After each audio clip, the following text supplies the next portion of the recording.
Today's lesson is on the probability of an event not happening. Question 1 and 2 are very easy. Everyone should be able to get these. Question 3, 4 and 5 are considered very high-level GCSE questions, but once I've shown you what to do, I think you should have no problem doing them yourself. Okay, question 1. A card is drawn from a standard deck. Probability of getting a king. Okay, well, in a standard deck of cards, there are 52 cards. So you know the probabilities out of 52. If you can't remember this, what you need to know about a deck of cards is it basically goes from 1 to 10, but instead of 1, you have ace. So it's ace, 2, 3, 4, 5, all the way to 10. And then you have jack, queen, king. So that's 13. So you have 13 different types of cards. And then there are 4 variations of every card. So you would have a jack queen, a jack diamond, a jack clubs, and a jack spades. So anyway, 4 variations, 13 different types. 4 times 13 is 52. So king, well, there's 4 different variations of the king. So it's 4 out of 52. But whenever you have a fraction, you need to put it in its simplest form.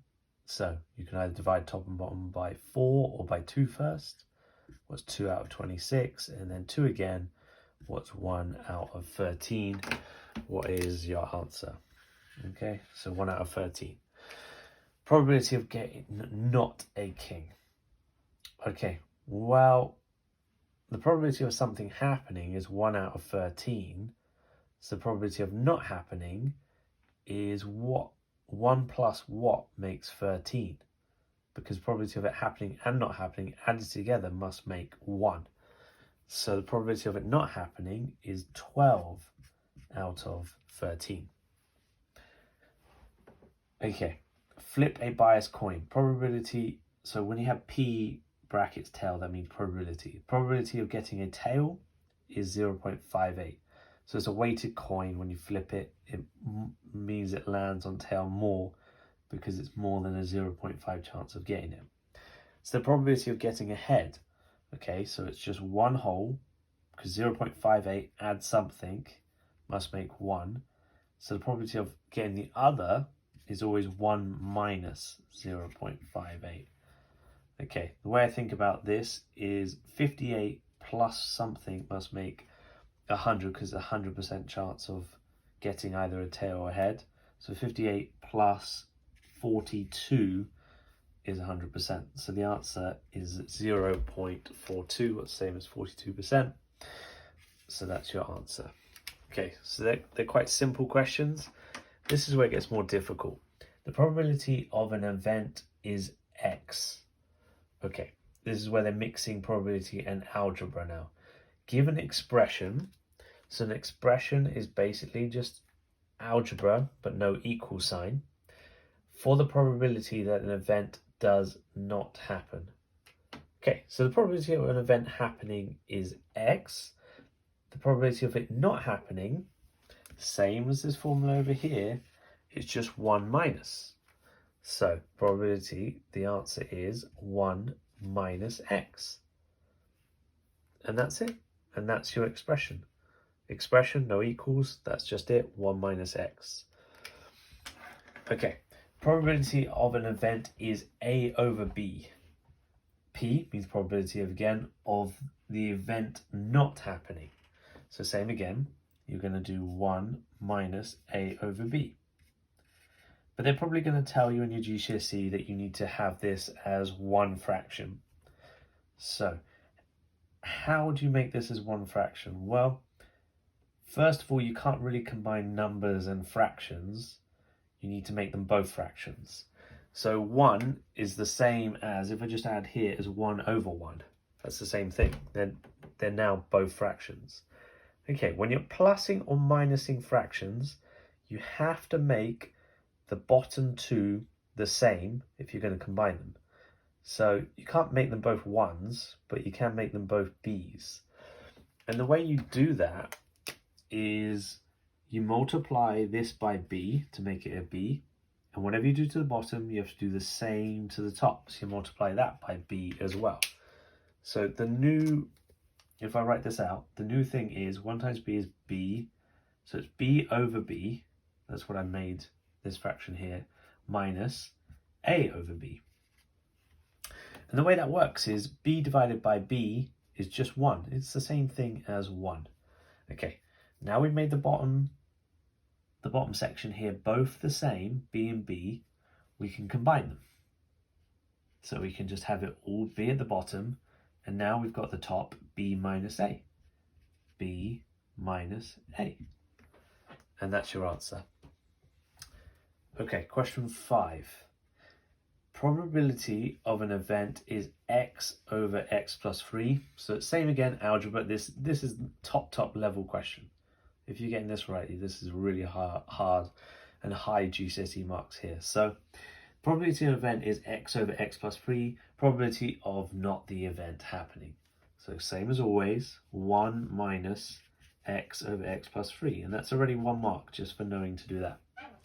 Okay. So you need to make this 1 over 1, make them both fractions, but now you need to make the bottom both x plus 3. So instead of 1 over 1, we're going to write x plus 3 over x plus 3, because they cancel out to be 1 over 1. And then I'll copy this right-hand thing over again. So it's minus x over x plus 3. Okay, so now we made the bottom the same. We can combine them. So we know at the bottom, it's just going to be x plus 3. And then at the top, we're going to do x plus 3 minus x. Okay, so x minus x just cancel out. And at the top, we're just left with 3. So I'll just write that a bit more clear. The final answer is 3 over x plus 3. Okay. So that's your final answer, 3 over x plus 3. So as you can see, it seems like a really tricky question, but once you know the steps, it's quite easy to do. Okay, so now I want you to go to Hegarty Maths, and you're going to have a go at 353. So that's 353 at Hegarty Maths. Put down the new title, Mutually Exclusive Events. Mutually exclusive events. Basically, it's just a fancy word for 2 different events that cannot occur. So cannot occur at the same time. So the key words here is cannot at the same time. So it's 2 events that cannot occur at the same time. So for example, if you're flipping a coin and the probability, like if you're looking at whether you get a head and a tail, well, a head and a tail can't happen at the same time. When you flip a coin, you either get one or the other. So heads and tails are 2 events and they are mutually exclusive. An example of not mutually exclusive would be getting a king and getting a hearts. Because the thing is, when you draw a card, you could get a king of hearts. So they can happen at the same time. Therefore, it's not mutually exclusive. So let's look at some questions of mutually exclusive. Here is if you have like a bag of marbles, and in the marbles you got red, blue, green, black.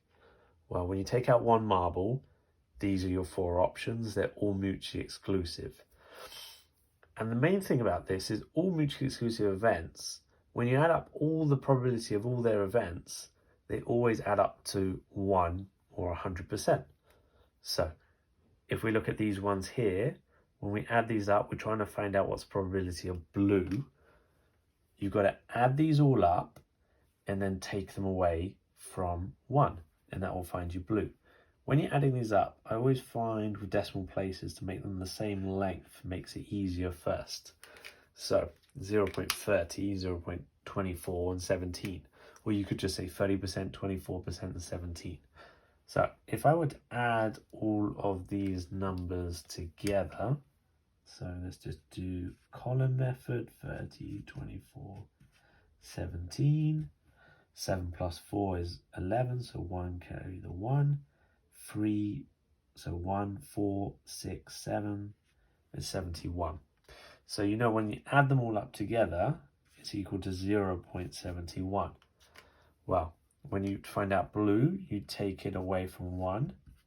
So 71 plus what makes 1 is 29. So it's 0.29.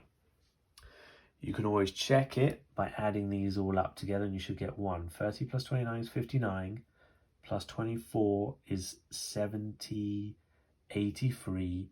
Plus 17 is 90, 100. So we know tick, we got that right. Okay, copy this one down here. Same again, bag of marbles. The difference is 2 are missing now. And we're trying to find the probability. And they tell you here the probability of getting a blue or a green is the same. So whatever this is, this will be exactly the same. So same again, add these. Make this 40. So 40 plus 32. So let's just show the examiner what we're doing. We're adding these. And that's equal to 72. Well, we know in total it has to equal to 100. So we're going to take away from 1, 0.72. What is equal to 0.28. Okay. So we know these two have to add up to what's left over, what's 0.28. So you're going to have to take your answer, 0.28, and half it. Okay, 28 divided by 2 is 14, so 0.14, 0.14. Okay, double check our answer. 40 plus 14 plus 14, so that's 28. 40 plus 28 is 68, plus 32 is 100, so it's 1. So tick, we got it right. Okay, make it a bit more difficult, throw some algebra in there, but basically the same question. So make sure you have these copied down. And make sure you copy down what mutually exclusive is, because you need to know what that is for the exam. Now, the probability of you getting a green. So, same again, you add all of these. So 2x plus 3x. So add all 2x plus 3x plus 6x plus x. So that makes 12x. So when you add them all up together, you know, like the previous ones, it's got to be equal to 1 once you've added them all up together. So it's equal to 1.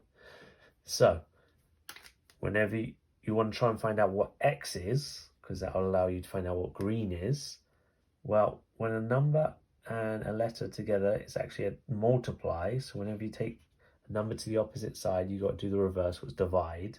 So 1 divided by 12 is also a fraction, 1 over 12. So x is equal to 1 over 12. Well, it asks you what's the probability of green. Well, green is 6x. So it's 6 times 1 over 12. What is just 6 over 12? Yeah, 6 times 1 over 12. 6 times 1 is 6. So it's 6 over 12. And you all know that simplifies to a half. So the probability of you getting green is a half. The probability of you not getting a red.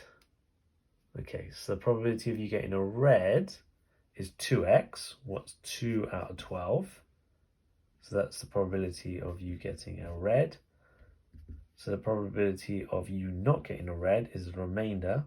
So 2 plus what makes 12 is 10. So it's 10 out of 12. What simplifies if we divide this by 2 is 5 out of 6. So probability of you not getting a red is 5 out of 6. The one thing I would always recommend is you check your answer. So let's see if these all add up to 1 if we sub x equals 1 over 12 in. So 1 over 12, 6 over 12, 3 over 12, 2 over 12. So let's add these up. 1, 6, so 7, plus 3 is 10, plus 2 is 12. 12 over 12 is 1. So we know we got these right. Okay, perfect. Now, I want you to practice what you just learned. So go to Hegarty Maths and you are going to do 3, 5, 4.